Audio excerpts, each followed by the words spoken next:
ठरलं तर मग या मालिकेचा 27 डिसेंबरचा भाग तुम्ही पाहत आहात. तर आजच्या भागामध्ये आपल्याला पाहायला मिळणार आहे सायली ही फायनली कोल्हापूरला जायला निघालेली असते. तर प्रेक्षकांनो, आता ही प्रिया घरामध्ये अशी वागत असते जशी काय ती सुभेदारांच्या घरची सूनच आहे. जर तुम्हाला पण प्रिया आणि अस्मिताचा राग येत असेल ना, तर कमेंटमध्ये नक्कीच सांगा. तर प्रेक्षकांनो, आता ही प्रिया घरामधल्या एक एक करून सगळ्यांनाच आपल्या साईडून करून घेण्याचा प्रयत्न करत असते. आजच्या भागामध्ये आपल्याला अश्विन आणि प्रियाची चांगलीच फ्रेंडशिप झालेली बघायला मिळणार आहे. तर प्रेक्षकांनो, होतं असं, प्रिया ही सगळ्यांसाठी बाहेरून समोसे ऑर्डर करते. तेव्हा पूर्णाजी तिला विचारतात, तन्वी, हे समोसे तू बनवले आहेस का? तेव्हा तन्वी म्हणते, नाही पूर्णाई, मार्केटमध्ये जे फेमस अग्रवाल स्वीट आहे ना, तिथून ऑर्डर केलेत. पण आता घरातल्या कोणालाच प्रियाच्या कोणत्याच वागण्याचा राग येत नसतो. ती जे वागते ते सगळेजणच ऍक्सेप्ट करत असतात.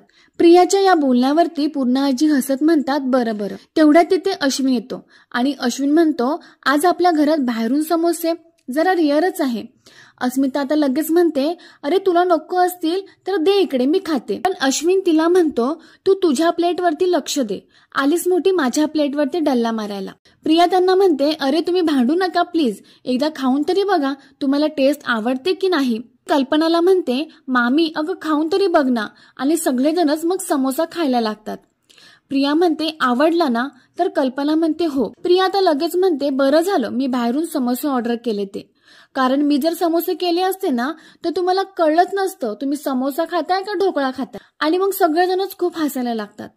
प्रिया आता एवढी चांगली वागायचं नाटक करत असते ना प्रेक्षकांनो, ते तिच्याकडे बघूनच खूप चिडायला होते.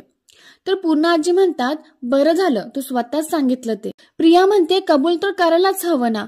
घरामध्ये तू, कल्पना मामी एक सो एक सुगरण असताना माझं काय निभाव लागणार आहे? मला नाही आहे चांगला स्वयंपाक करायला आणि खोटं बोलायला तर अजिबातच नाही. तेव्हा अस्मिता म्हणते, तुझा हा स्वभाव तर आम्हाला सगळ्यांना खूप आवडतो. आता प्रिया लगेच सगळ्या प्लेटा गोळा करते. विमल तिला म्हणते, द्या इकडे ताई, मी ठेवते. पण प्रिया म्हणते, विमल ताई एवढी कामं करून दमतेस ना, एवढी साधी तरी कामं मला करू दे. आणि ती सगळ्या प्लेटा गोळा करून किचनमध्ये घेऊन जाते आणि मग तिथेच प्लेटा धुवायला लागते. आणि आता हा अश्विन पण लगेच तिच्या मागे प्लेट घेऊन जातो आणि तो प्रियाला म्हणतो, तन्वी, आज इतक्या दिवसांनी तुझ्यामुळे माझ्या मम्माच्या चेहऱ्यावरती स्माइल आली, थँक्यू. प्रिया म्हणते, अरे थँक्यू काय, ही काय माझी फॅमिली नाहीये का? अश्विन म्हणतो, आहे ना, म्हणून तर तू आमच्या सर्वांचा मूड ठीक करण्यासाठी एवढी धडपडतेस. आणि खरं सांगू का, जेव्हापासून तू आली आहेस ना तेव्हापासून या घराचं वातावरण पुन्हा नॉर्मल झाल्यासारखं वाटतंय. तर प्रिया आता अश्विनीकडे बघायला लागते. आता अश्विन म्हणतो, बरं आता यासाठी मी तुला थँक्यू म्हणणार नाही. तर प्रेक्षकांनो, आता आपल्याला प्रिया आणि अश्विनचं हे चांगलं बॉन्डिंग बघायला मिळणार आहे. तर प्रिया आता अशीच खोटी नाटकं करून घरातल्या सगळ्यांना एक एक करून आपल्या साईडून करून घेणार आहे. आता डायनिंग टेबलवरती सगळेजण बसलेलेच असतात, त्यांच्यामध्ये छान गप्पा चालू असतात. तेव्हाच अर्जुन आणि चैतन्य खाली येत असतात. तर त्यांच्यामध्ये काल झालेल्या वकिलासोबत मारामारीची चर्चा चालू असते. आता अर्जुनला हा खाली येताना बघून प्रिया लगेचच समोस्याची प्लेट घेऊन अर्जुनकडे जाते आणि त्याला म्हणते, अर्जुन हा समोसा खा ना. पण अर्जुन तिच्याकडे रागाने बघत असतो. तेव्हा प्रिया म्हणते की मला माहितीये तू माझ्या हातची कॉफी पित नाहीस, पण हा समोसा तू खाऊच शकतोस, कारण हा समोसा मी नाही बनवलाय, हा समोसा मी बाहेरून मागवला आहे. अर्जुन तिला रागात म्हणतो, भूक नाहीये मला, आणि तो तसाच रागाने निघून जातो. इकडे सायली ही बॅग भरून बसलेली असते आणि तेवढ्यातच मधुभाऊ तिथे येतात. ते कुसुमला तिकीट देत म्हणतात, ही कोल्हापूरच्या बसची तिकीट काढलेत, उद्या सकाळचीच बस आहे, लवकर निघायला हवं. सायली फक्त ठीक आहे बोलते. मधुभाऊ सायलीला म्हणतात, हे बघ सायली, मागचं सगळं विसरायचं, नव्याने सुरुवात करायची. संगीता वहिनी आणि त्यांच्या मुली तुझी नीट काळजी घेतील, स्वतःचं घर समजून राहायचं, हळूहळू सगळं नीट होईल. आणि ते तिला म्हणतात, सांभाळून जा सायली. सायली ही एकदमच शांत झालेली असते, फक्त मधुभाऊ जे काय बोलतात ते ऐकते आणि फक्त हो म्हणते. मग सायली तिथून निघून जाते. तिकडे महिपतच्या घरी साक्षी ही महिपतला म्हणत असते, ते जोशी वकील आहेत तरी कुठे? मी खुनाच्या रात्री कुठे होते हे ते सिद्ध करणार होते, कुठे तो सांगा ना, कुठे तो आता? आणि तेवढ्यातच जोशी वकील हा तोंडाला आणि हाताला पट्ट्या लावून आलेला असतो. अर्जुनने त्याला खूप मारलेलं असतं हे त्याच्याकडे बघूनच कळत असतं. तर प्रेक्षकांनो, महिपत आणि साक्षी त्याला ओळखत सुद्धा नाहीत. महिपत त्याला म्हणतो, अरे कोण आहेस रे तू, आणि डायरेक्ट घरात कसा आलास, निघ इथून, तो म्हणतो, अहो मी जोशी वकील. सायली आता शॉक होऊन पटकन उठते आणि त्याच्याकडे बघायला लागते तर खरंच तो जोशी वकील असतो. मग ती महिपतला म्हणते, अण्णा हे जोशी वकीलच आहेत. महिपत त्याला म्हणतो, काय रे जोशा, कोणी मोडलं तुला? तो वकील म्हणतो, अर्जुन सुभेदारने. महिपत म्हणतो, मला वाटलंच 113% अर्जुन सुभेदार तुला मोडणार आणि मोडलंच. आता तुझा जीव जायच्या आत मला सांग, त्या 2 तासात माझी पोर कुठे होती, त्याच्यासाठी काय डोकं लावलेस तू? पण साक्षी महिपतला थांबवत म्हणते, 1 मिनिट अण्णा, अवस्था तरी बघा त्याची, त्याला जरा बसू द्या. ओरडत म्हणतो, तुला लय पुळका येतोय का?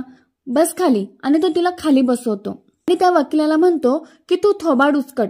तो वकील म्हणतो, मी त्या रात्रीची पूर्ण हिस्ट्री जिओग्राफी तयार केली आहे. त्या रात्री साक्षी मॅडम कुठे गेल्या आणि का गेल्या हे मी कोर्टाला पुराव्यानिशी सिद्ध करून देईल.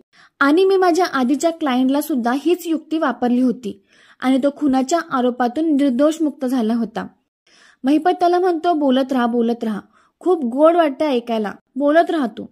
तो वकील म्हणतो, महिपतराव, आपल्याला कोर्टाला हे सांगायचंय की साक्षी मॅडमचा सावत्र भाऊ होता आणि तो त्या रात्री शेवटच्या घटका मोजत होता आणि साक्षी मॅडम त्या रात्री त्यांना भेटायला गेल्या होत्या.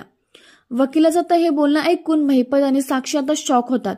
महिपत म्हणतो, ये जोशी, आता डोक्यावर पडलायस का तू? नाही, डोक्यावरच पडलायस, ते तर दिसतंय तुझ्याकडे बघून. अरे माझ्या केसाचा रंग पाहिलास का तू काय आहे? आता या वयात मी दुसरं लग्न करू आणि पोरं पैदा करू? तो वकील म्हणतो, तुम्हाला काहीही करावं लागणार नाहीये. हे सगळं योग्य कागदपत्रांची कमाल असेल. या खोट्या भावाचं बर्थ सर्टिफिकेट आणि डेथ सर्टिफिकेट आपल्याकडे असेल. तो कसा आणि कुठे जगला याचे पुरावे आपल्याकडे असतील. साक्षी म्हणते, अच्छा, म्हणजे असे फेक पेपर्स गोळा करणे सोपं वाटतंय का तुम्हाला? तो वकील म्हणतो, खिसा जर जास्त ढिल्ला केला ना की आपण कोणतेही खेळ खेळू शकतो. माझी कॉन्टॅक्ट आणि तुमचा पैसा जादू करू शकतो. महिपत म्हणतो, केला, खिसा ढिल्ला केला, तू लाग कामाला.